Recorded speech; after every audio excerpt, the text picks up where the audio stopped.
You know, you mentioned the 8 identifying characteristics that people should be attentive to in the appendix. Would you have time to run through those? Sure. Let me, and this is, it's Appendix B. It's the High Conflict Politician Scorecard.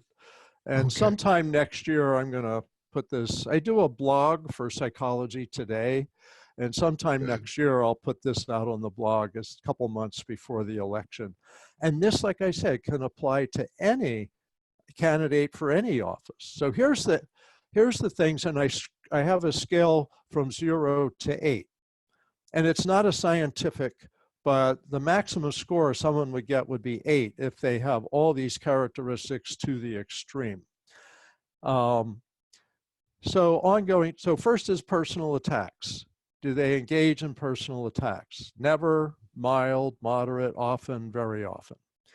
Personal attacks, not this is a bad policy, it's that's a bad person, that person's evil, or that group is evil. Second is crisis emotions, that they're always talking at a crisis level, that their emotions are often the emotions associated with a crisis. You know, they're yelling or pointing fingers, etc. Third is all or nothing solutions. And one of the things you need in government is people with the ability to advocate strongly, but to also compromise. You know, people talk about the Constitution, which has been a wonderful document for, 200 and what's that, 30, 50, 89, let's see, about 230 years, something like that. Anyway, there's a lot of compromise in there, and that's really worked. Fourth is self-absorbed.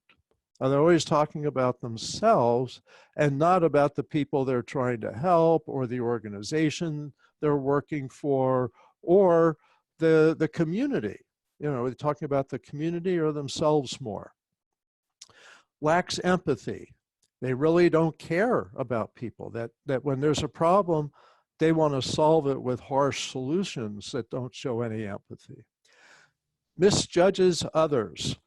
One thing about high conflict people is they're constantly wrong about what they think about other people.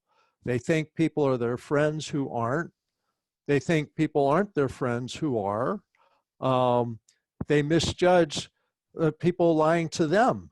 Even though they may lie a lot, people lie to them and they go, oh my goodness.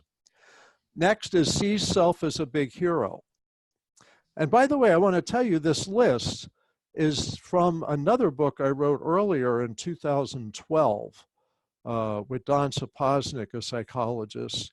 And that book was called Splitting America, when we anticipated a lot of what we've seen since then. So I didn't come up with this after the 2016 election, came up with this before the 2012 election. So even though it would seem to describe Trump perfectly, you actually came up with these notions before he was a big figure on the national scene. Yeah, this is 2012, and he announced his candidacy, I think, in June of 2015. So we had no idea, but we did say in here come the narcissistic HCPs into politics, and we were predicting that. The last one I want to mention, number 8, is doesn't play well with others.